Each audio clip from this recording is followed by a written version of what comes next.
Hello everyone. This is Tobi from the Phuket Meditation Center, and you're listening to the Dharana Meditation Podcast.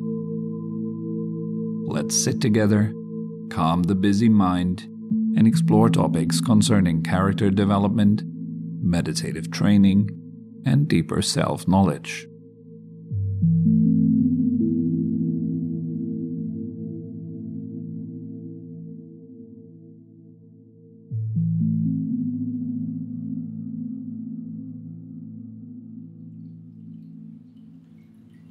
We start by sitting upright.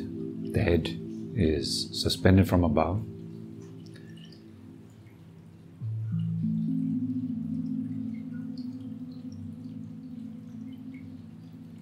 Body is relaxed, at ease. Should have a nice balance between uprightness and relaxation in the body. Also, let your body become as still as possible.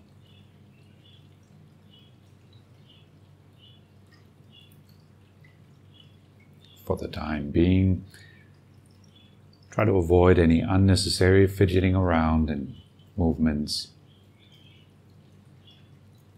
as good as you can.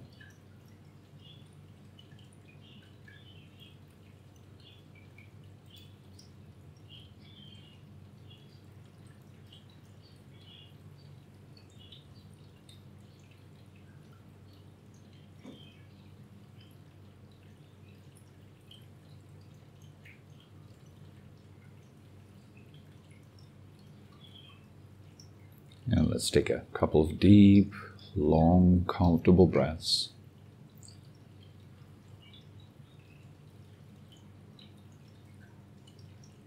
Allow your breath to gradually sink down into the belly.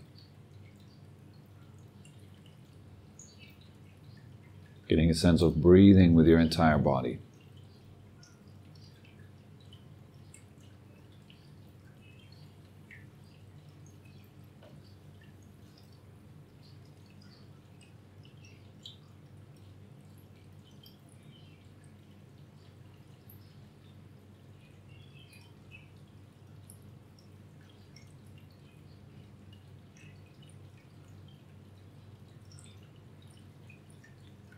Even though you're breathing a bit more slowly than usual, a bit more deeply than usual, you want to always make sure that your breath is comfortable, that it feels good. So avoid any straining, any forcing.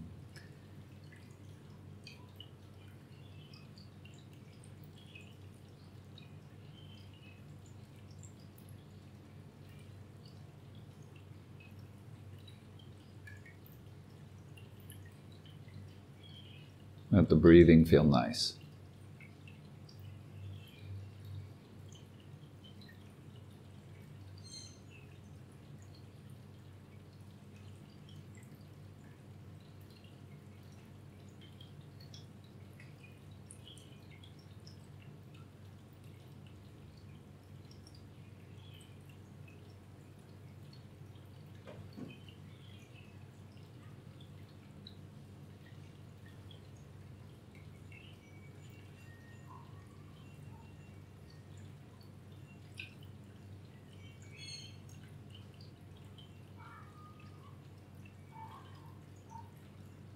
And the attitude, the internal posture that you bring to the meditation practice is always based on kindness, the wish for yourself to be truly happy, truly at ease.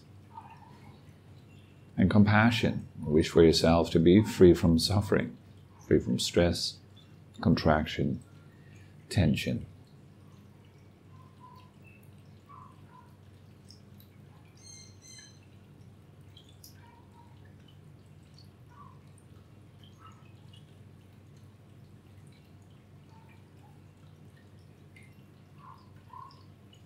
So it helps sometimes to really remember, I'm not here to dictate or control, bend myself into a certain shape that I deem to be correct. Instead, I'm here to pay attention to what is going on within me, especially to what is causing unnecessary tension and suffering and stress, and what is causing release, happiness,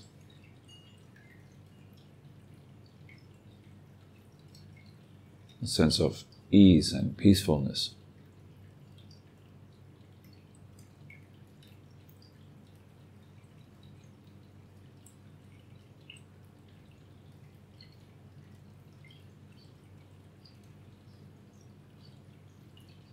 Very carefully and skillfully guiding yourself to a more open, relaxed, easeful state.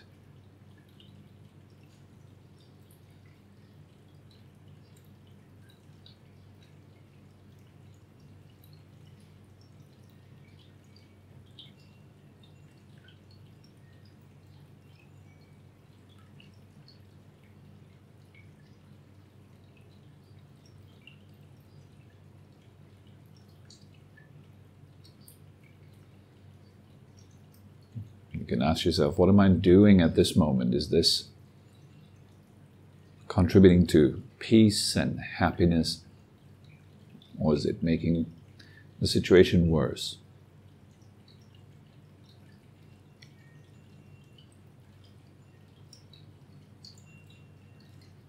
What am I doing with my body? How am I talking to myself? What kind of emotions am I producing?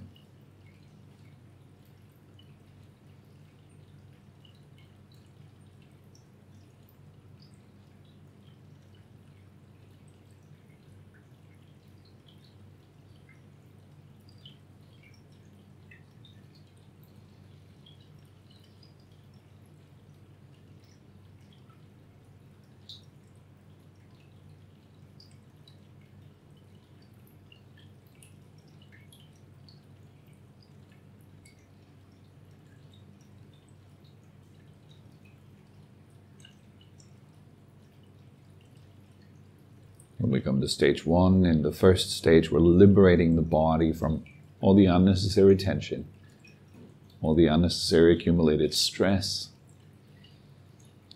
learning to let go of it. Breathing in, feeling your legs. Breathing out, softening, releasing all the unnecessary tension in the legs. Breath by breath, feeling your legs become more soft, more calm, more comfortable.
And breathing in, feeling your belly.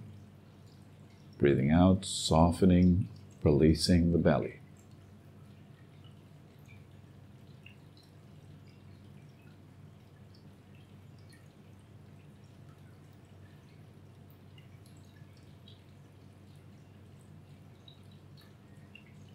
It's almost like channeling this kind of internal sigh of relief as you breathe out. So if you're letting go of a burden,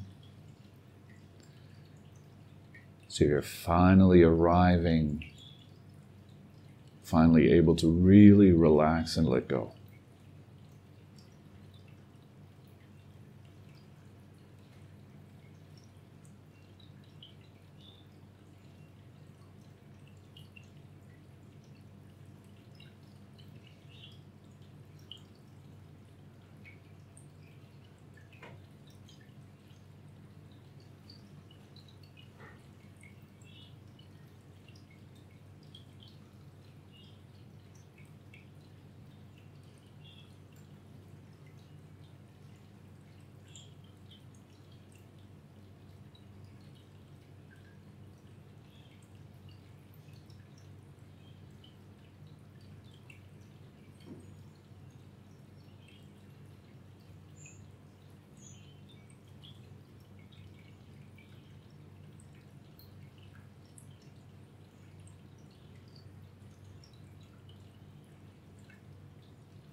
And breathing in, feeling your heart, your chest.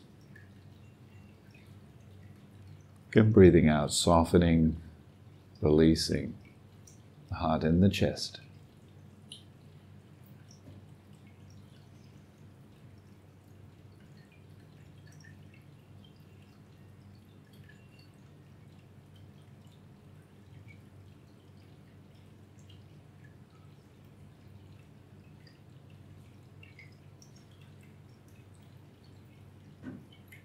Again, tapping into this feeling of relief,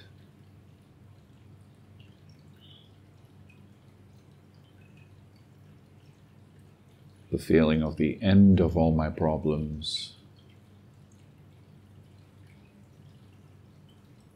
the feeling of finally arriving, finally being at ease.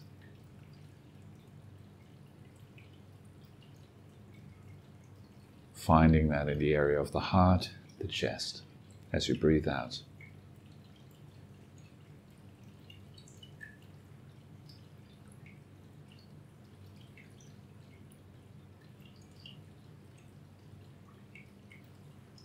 And by the way, it doesn't really matter at all whether your problems in life have all ended and you're finally at ease, you're finally free to enjoy. It doesn't matter. What matters is that this feeling of joy, of freedom, of relief is always available to you. It is something that you can always enjoy if you're paying attention to it, regardless of the circumstances.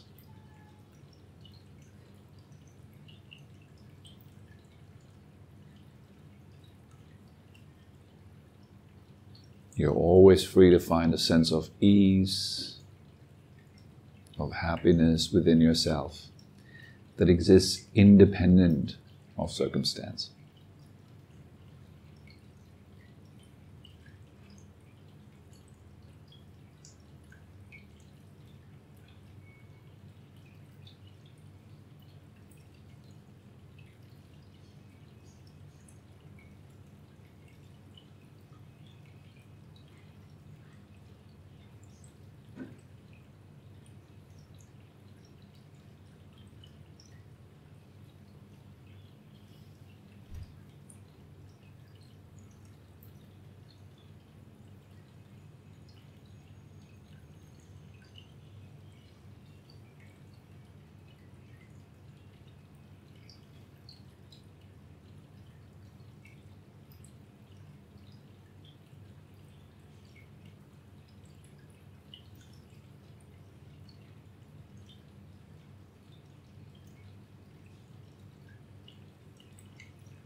Enjoying the process, finding those nice moments of truly letting go and appreciating it every single time when things go right,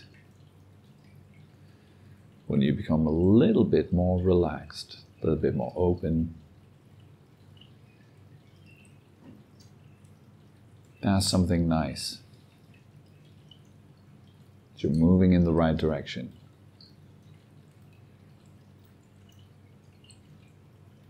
Rather than constantly focusing on what doesn't work, what's difficult,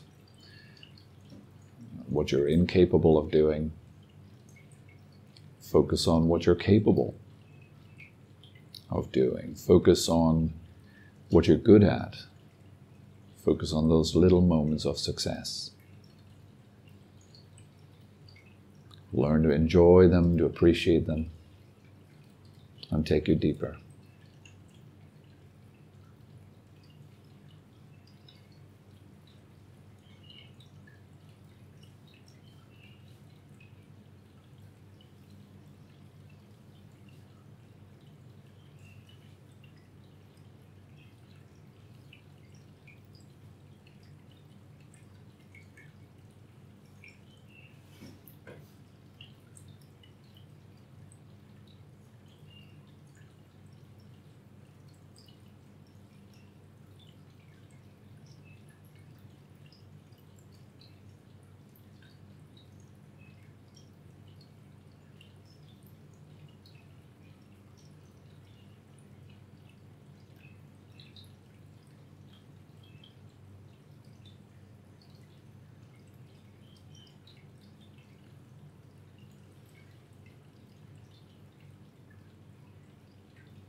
Again, breathing in, sensitive to your shoulders and arms.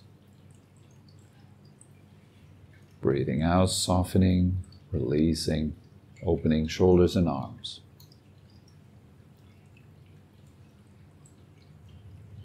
Feel all the tension melt away and dissolve as you breathe out.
Again, breathing in, feeling your head. And breathing out, softening, releasing the head. Feel as the forehead, the eyes are melting, softening. The entire face, the jaws, the back of your head.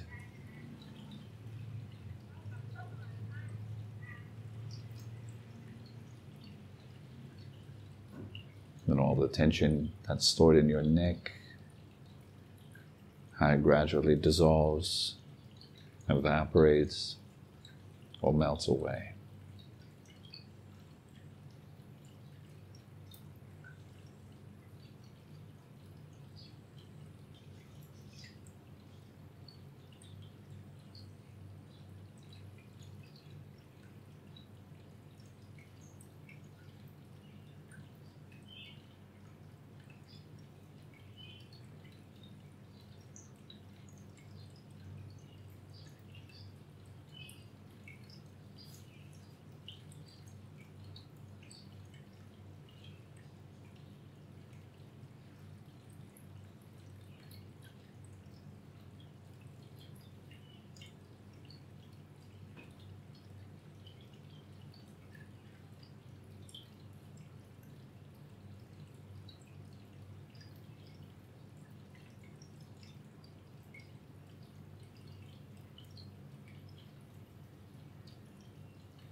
Breathing in, feeling the entire body. Just getting a sense of this feeling of bodiness.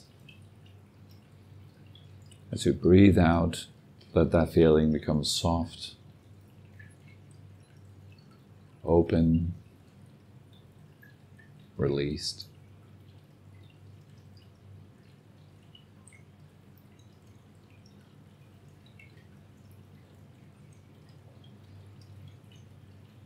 And every time you experience just even the slightest improvement, it's a little bit better. Make sure to appreciate that. You're on the right track. You're doing the right thing.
Whenever you're feeling some points of pain or contraction within the body, See if you can find a little bit of softness, a little bit of space within the sensation or around the sensation.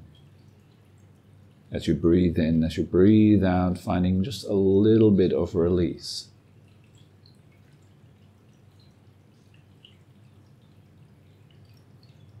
And then see, is that a little bit better? If it is, you're moving in the right direction. And just keep going. Finding a little bit better.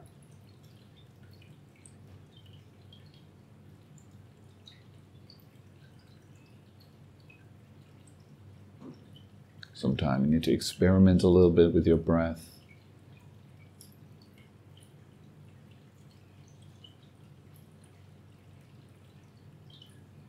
With your approach.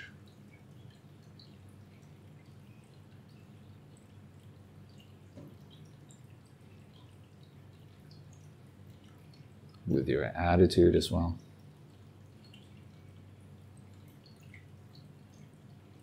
It happens a lot to beginners that we're being way too controlling, way too aggressive. There's hardly any emphasis on listening, on paying attention to what's going on.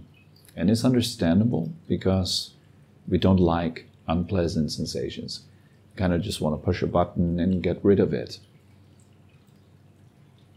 without having to understand it first. But that's what you learn during meditation. You learn to release through understanding.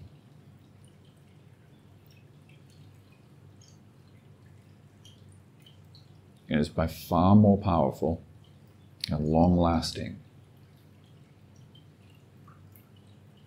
than any other method that merely deals with the symptoms for a short period of time.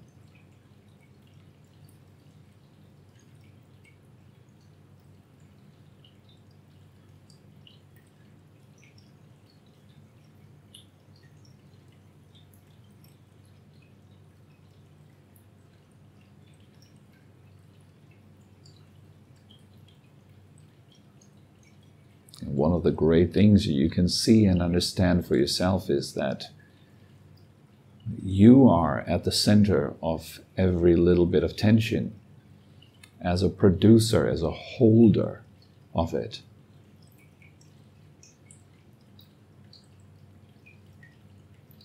Through fear, through aversion, through attachments, through greed, etc. We produce a whole lot of tension within our bodies and minds. And if we do that often, then that tension is integrated in the body and becomes automated. And it goes into the subconscious mind. It becomes just something you do over and over again on autopilot. And it gradually shapes your character, who you become. And so we're undoing this. Years and years of work on our body to make it tense, to make ourselves dwell in fight or flight mode most of the time. Here you learn to do the opposite, to release, to relax, to find some softness, some space.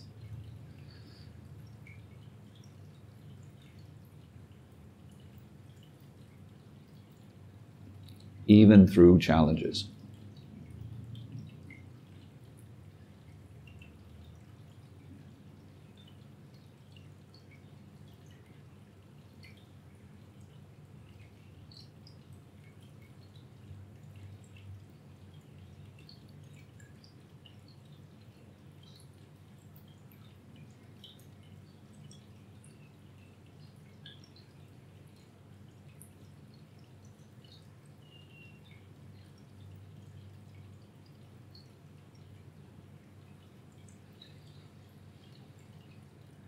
If you like, you can slowly come back, open your eyes, and gently stretch your body a little bit. Try to keep your body and mind as united as you can. Staying centered within your own experience of yourself.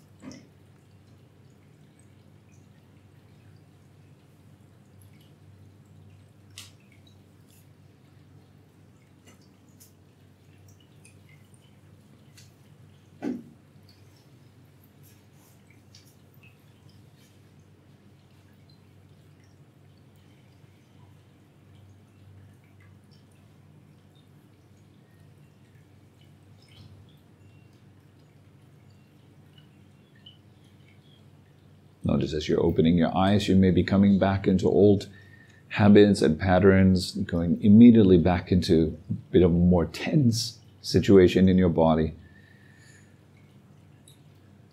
Notice that again and find some release, some softness.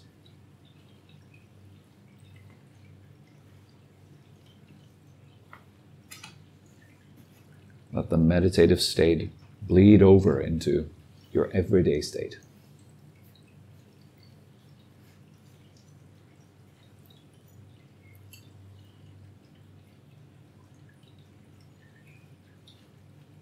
Perhaps even forming a strong intention to maintain this awareness of the body and the activity of releasing, the intention of releasing, until tonight when you're closing your eyes and you're falling asleep. Till the last moment of wakefulness. Just maintaining that gentle intention throughout the day. Feeling your body, noticing what it is that you're doing within feeling yourself, not by thinking about it, but by directly accessing the results of your actions in the feeling of your body. It's becoming more tense, more unpleasant. And find some release again, some softness. It's really not that complicated. It's nothing that's very difficult or complex to do. By nature, it's fairly simple to do. You get in touch with feeling your body and breathing out, finding release. The challenge is in constantly forgetting that over and over again. But then remembering it again is what we do, instead of continuously forgetting it. All right. Welcome, everyone. It's nice to see all of you today. Today, I'd like to talk about something that is fairly common and particularly relevant if you are in a relationship. It doesn't just only talk about romantic relationships, but also the relationships that you have with other people, work relationships, relationships with family members, friends, enemies, etc. All of those are relationships. We are relating to other people. So how can we aim to better our relationships to other people? How can we, perhaps we can use the word heal relationships that are toxic, that are painful, that are difficult and challenging.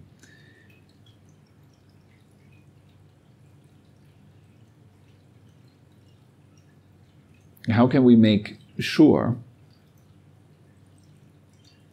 at least to a large extent, to lead good relationships with the ones we love, like your spouse, your parents, etc. The key to this is in something, again, fairly simple. It's in self-knowledge. So this is the very first thing. Knowing yourself. Before we can talk about how you step into a relationship with someone else, you need to understand and see clearly how you step into a relationship with yourself, because we all have a type of relationship with ourselves.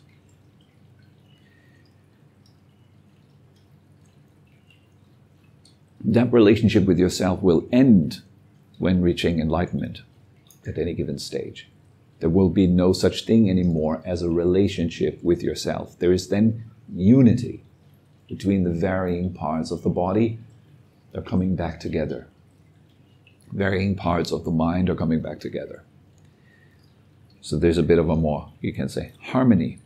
The further you progress on the path, the tendency is that you become more integrated.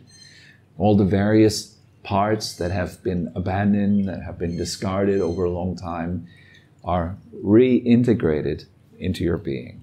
You become more integrated, more whole, less separated, less scattered.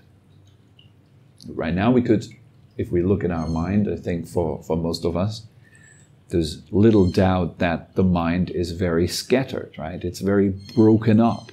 Your psyche is very scattered. There's a lot of aspects to your psyche, to your mind, even to your body. The body isn't well integrated for most people. So that scatteredness within consciousness or the mind, that lack of integration, that diversity of wishes, of aims, of intentions, is a primary cause of a lot of confusion and suffering that we experience in our lives. Let me give you a really simple example of where you would learn in early childhood how to unite the varying parties of your psyche and how to have a good relationship between those parts. A harmonious relationship between this big committee in your mind is, where do you learn that? Well, you learn this from, for example, from your parents. Like, how harmonious is the relationship between your parents? What dynamics are playing out in the relationships between mother and father? The female and the male principles. The first time in your life when you're confronted with two parts, the male and female, is through your parents. You can clearly see that there's one side and there's the other side. And if those two sides are working against one another, then that's what you're integrating. Then you begin to develop conflict within your being, which is very much alike to the conflict that your parents had. So there's one part of your psyche, or two parts of your psyche, that they are at war like that. Perhaps one of the central or core parts of the psyche derives from the relationship that you see in your parents, how they relate to one another. You can also see that there's two sides to internal processes in your brain. For example, you have the left hemisphere, you have the right hemisphere. You have a creative, you have a mathematical side. If they're not well integrated, they're in conflict. There's a progressive side to you. There's a conservative side to you. There's a side that is based on fear, that wants to maintain the status quo of what has been going on so far, that aims for safety, for tradition, for culture. The conservative side, right? And that there is also a side of you that seeks progress, that wants to discover new things, that wants to go out there and travel, that is not averse to risk, but that seeks out risk, as opposed to safety, in order to grow, to expand, to make new experiences, and to perhaps discover meaning in life, to discover something that's better than what's right now. So when you suffer a lot, both of these are triggered. You maybe seek pulling back into what's safe, or you might have no safe place to go to, so you need to get out on an adventure. You need to leave your cave, and you need to find something that's better. And that's risky and dangerous, but also very rewarding in the end. If those two parties, the conservatives and the progressives, are at war with one another, then there's constant conflict within your being. Aimlessness, doubt, confusion. Should I do this? Should I do that? I don't know what to do. That kind of thing is a result of that conflict. Should I move or should I stay? Should I take this new job? I mean, that's such a good opportunity. I could earn so much more money, but I would have to leave the familiar behind. I'd have to move into another country, and I don't know if that will work out or not, etc., etc. That's a conflict within your psyche, within yourself. Part of your mind wants to stay, another part wants to go. As long as you're living this conflict, you're kind of stretched out into two directions. And the result is you're not getting anywhere. That's why a lot of people are stuck in their heads, in their thoughts, going through various options. What could I do with my life? What could I do with myself? Part of you just wants to chill out, watch YouTube videos all day, and go through the Instagram timeline or whatever. And another part of you wants to grow and get out and have adventures like the people that you see on your phone. There's conflict. Part of you wants to be super meditative and disciplined and well-structured. And I want to be like the guys that get up early in the morning, start the day with fresh meditation at 5 a.m. and then, go about into the gym or do something else that is healthy for them. I want to be like that. But another part of you wants to not be like that. It wants to just hang out in bed a little bit longer, wants to sleep in. It kind of works against your higher aims. Just like in a relationship, perhaps between mother and father. And it's particularly bad if mother and father are divorcing and then carrying out a war over the head of their children. Your father always does this. Your mother always does this. Like playing the child against one another. A child that grows up in a relationship, in a marriage like this, is very difficult to be well integrated when they are adults later on in their life. Their lives will be chaotic as a result of their psyche being chaotic.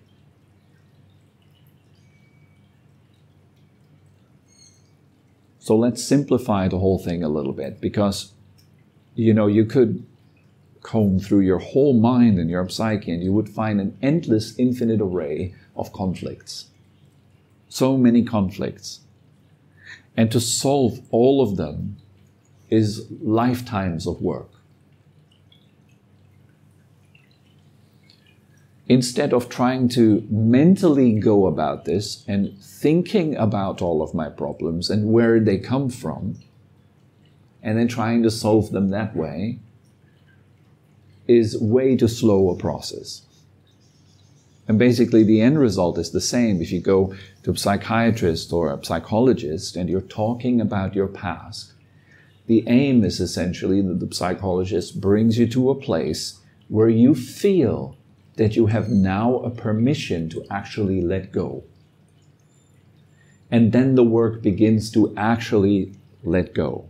But all the talking that happens with the psychologist that is my observation and my opinion. Yes, it might not actually be like that, so please bear that in mind.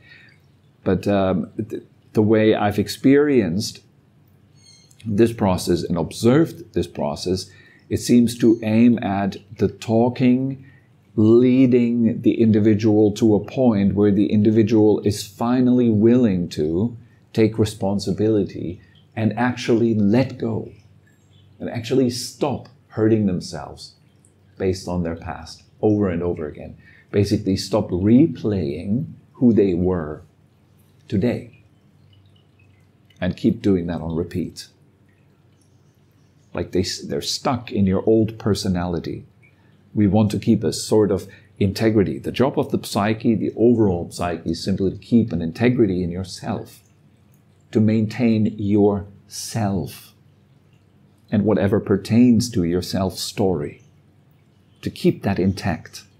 So it's not your psyche's aim to derail that, to destroy that, to take it apart and to reconfigure it so it would get better or worse or something like that. The aim is to keep the integrity because that equals safety. It's one of the highest goals throughout evolution, to find safety and to have a life in which you are safe. It doesn't matter how crazy your life is. as long as it's familiar. It's good. That's good enough for the psyche. You see?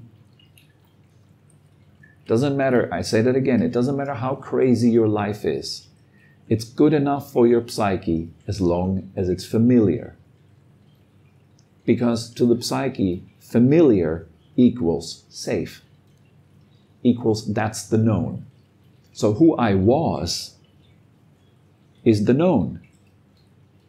Who I could be is the unknown. And to step into the unknown, I have to take a massive risk. I have to give up what's safe, what's known, and leave it behind. And I have to venture into the darkness with possible injury, possible doom, possible destruction. It's much more convenient to stay in what is dysfunctional, but at least keeps me from being destroyed completely. There's an integrity of my sense of self. Perhaps I'm a person that defines myself through difficult experiences. I'm the person that always ends up in these horrible relationships. I don't know how I keep getting these cheaters. I don't know how I keep getting these abusive men. I don't know how I keep bumping into, I don't know, whatever horrible traits the other person may have that you keep bumping into. It would be an interesting question to ask. To what percentage am I a participant in me encountering those horrific people over and over again? To what percentage am I a participant in my own suffering, in my own game, the game of life? How do my decisions, conscious or unconscious, contribute to my suffering? Do they? So we're coming back to taking responsibilities. These two major things. You want to have good relationships. 1, self-knowledge. 2, responsibility. When you start to know yourself, and I'm not talking about thinking about yourself, I don't think that's self-knowledge. Thinking about yourself, conceptualizing yourself, that's not self-knowledge in my opinion. Self-knowledge is directly observing the reality of your living experience now, without any concepts attached to it, or as less concepts as you can. Boil it down to the most simple, observable reality. What are you actually experiencing right now? If you really boil it down, you're experiencing the 6 things. You experience sound, sight, smell, taste, feeling, and thinking. That's it.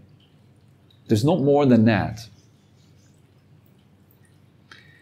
If you can see those 6 as objects, which they actually are, if you can experience yourself, what you call yourself, the mixture of those 6 things, if you can experience that as an object, that's self-knowledge.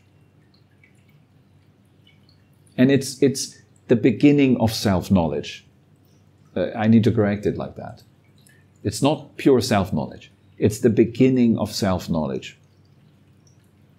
You start to experience what you have previously experienced as me. You experience that as an object for the first time in your life.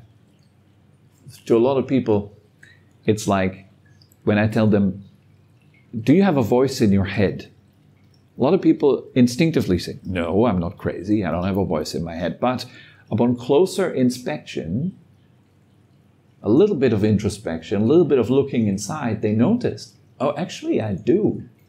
I'm talking with myself all day long. So that's a moment when you, for the first time in your life, experience the talker in your head as an object. You become a listener. So you are observing that which talks in your head all the time. That's a huge revolution in your attention. You're not paying attention from the position of the talker anymore. You're not looking at the world through the thinker's eye. You're looking at the thinker. That's super different. It's like seeing the entire world through red lenses, and for the first time in your life, you're taking off your glasses and you're looking at the red lenses instead of putting the red lenses on and seeing a red world. That's a huge difference. It's a massive revolution within your conscious, within your psyche, within yourself. So that type of self-knowledge is required. And let's make it even more simple. I want you to leave today with a sense of, yeah, I can do this, and I can do this now. So what to do? What's the actual practice? What could we do to know ourselves? Pay attention to your body. Learn to feel your body. Connect with your body. Just get into the sense of feeling the body as a field of sensation, of energy. Not conceptualizing it like arms, legs, etc. There is undoubtedly, there is feeling there, isn't there? It's undeniable. If you close your eyes right now, how do you know that you have a body? Because you're not seeing it, right? What tells you that you have a body? It's feeling, and that's what I'm talking about. That feeling, that field of sensation, don't give it any name. Don't call it arm or leg or belly or whatever.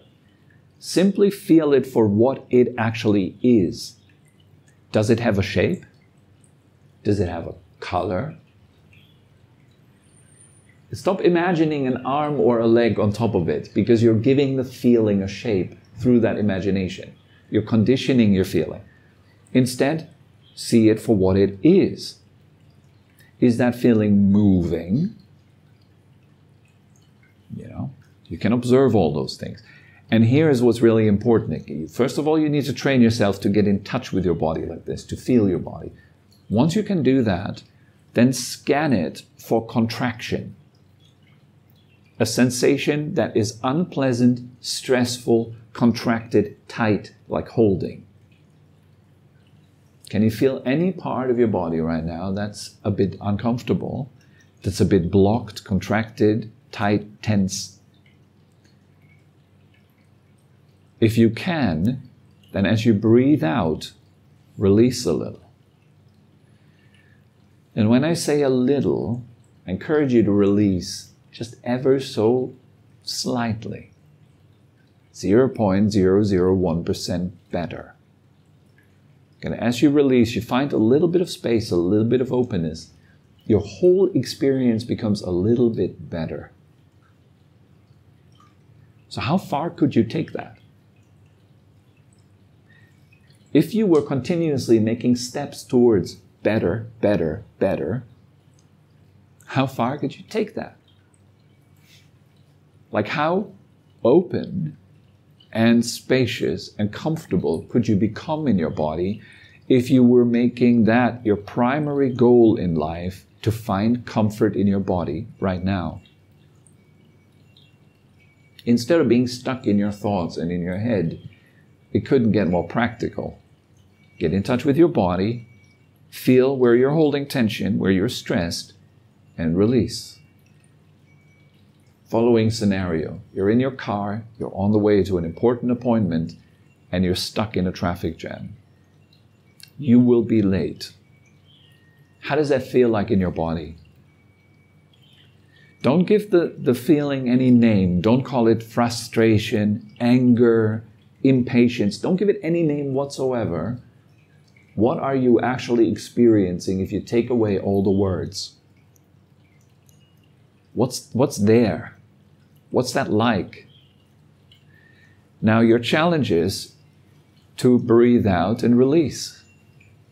Is it getting a bit better? Great, keep going. If you would do this all the time, regardless of whether your circumstances are a challenge or not, then you gradually, slowly make yourself independent of what's going on around you. And your first priority is what's going on within me. And slowly, slowly, you will discover that what goes on around you is dependent on what goes on within you. So you start to prioritize, slowly, slowly. You pay more attention to what's going on within you, and you start to release tension and find joy, find some happiness, some softness in that moment right now, and you will notice that the world around you, as a response, begins to change. Even if you're meeting obnoxious, crazy people, if you find softness, truly, in their presence, they will begin to calm down. So you begin, through your own lack of conflict and resistance, through your own confidence in your peace, in your joy, you start to have an impact on people around you. And we all know that this works. You all know that people can have an impact on you, and their mood and their state has an impact on you, right? There's no doubt about this in my mind. Like we all know when someone enters the room that was just in a fight, you can kind of feel it. They bring a bad vibe, a bad energy into the room. So if you resist them with your own state, you're going into conflict with them, you are reinforcing their tension and your own, and you're adding it, and it kind of starts playing out against one another. And it might start on the level of feeling, then goes into the level of thinking. What a jerk. Like, look at this guy. He's in a bad mood. Why is he here? Wow, what's wrong with her? Why is she looking at me like that? Or whatever, you know. You might have these kind of thoughts. And those thoughts then start to become body language. And that body language perhaps unfolds into an interaction. Maybe you're bumping into one another. And then it takes on from there. And then the words and thoughts that were previously in your head are now coming into your mouth. And because they're all based on tension and resistance and conflict, all of it is just fueling what? Tension, resistance, conflict. If you want to learn to dissolve tension, resistance, and conflict, you have to do this in yourself first. And that's the most difficult thing ever to do. That's harder than building a rocket and moving up to the moon with it.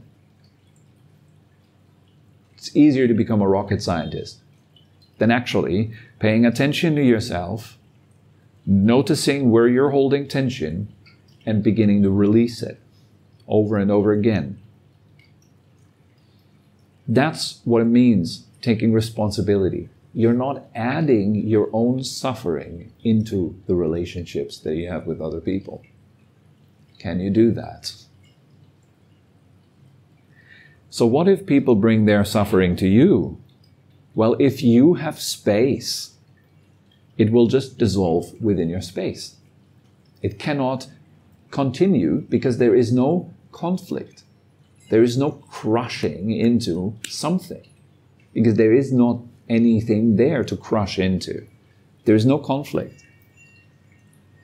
You can spit at space. You can offend space. You can call it nasty names. Go ahead. Space doesn't care.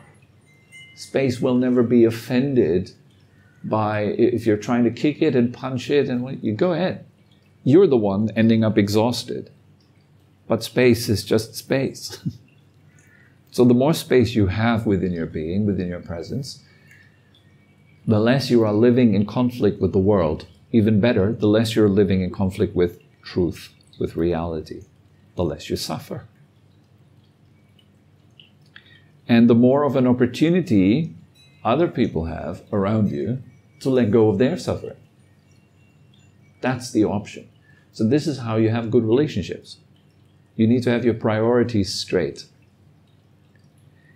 In older times, the priority, even before your wife and your parents and your children, is religion, is God. The highest priority is God.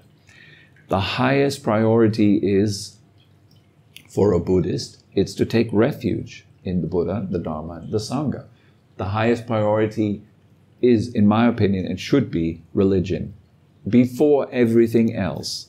And by religion, I do not mean adhering to cultural rites and rituals. I don't mean that.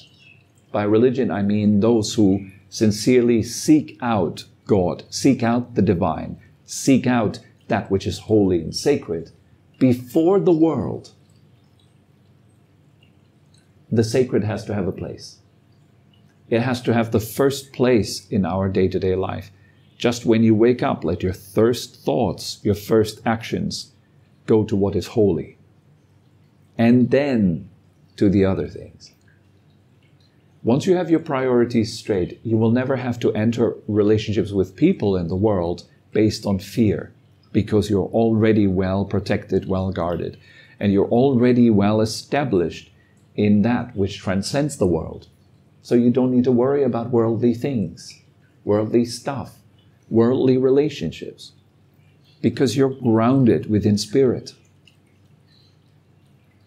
So your interaction with the world is not based on, oh my God, I hope I can get all the toys and all the stuff that I want, and I hope I can stay far detached from all the things that I don't want and all the people that I don't want, because that doesn't really matter. What matters is how well grounded are you within spirit, and that grounding only begins when you start to relax into presence and into finding some form of release. That's where it all starts. And taking that kind of responsibility, having our priorities straight, it will lead to fantastic relationships. Because you're not contributing with suffering, stress, and tension to the world. Your contribution comes from the highest place. And it flows through you into the world. You're not engaging the world as a consumer's paradise. You're not treating the world as if it's something that you must consume for your own happiness. You're treating the world as something that you can add your absence of suffering to. So that other people have the chance when they come to you to let go of their burden and find some peace within your presence. That's what also love is, in my opinion. This is the activity of love. It's your own absence of suffering. It's your own happiness and sharing that with other people, rather than demanding it from them. Every relationship fails because we're demanding the other person to make us happy. That's basically why relationships fail. I make you responsible to fulfill me. It's wrong. It won't work. It'll just end in disappointment, guaranteed. And if it is at the time of death, you'll be ending up in great disappointment and pain, because your object that you have consumed for the sake of your own happiness is now taken from you. It doesn't do, finally, what you thought it would. Make you happy forever. There's no such thing in the world. The faster we learn that, the better. The more you can see what has actual priority and dedicate your life, your energy, and your time to that first, before other things. All right, so that's all that comes to mind pertaining to that topic. We hope you enjoyed this episode and had a meaningful time. For more information and upcoming events, head over to our website at phuket-meditation.com. Thank you very much for listening, and have a wonderful day.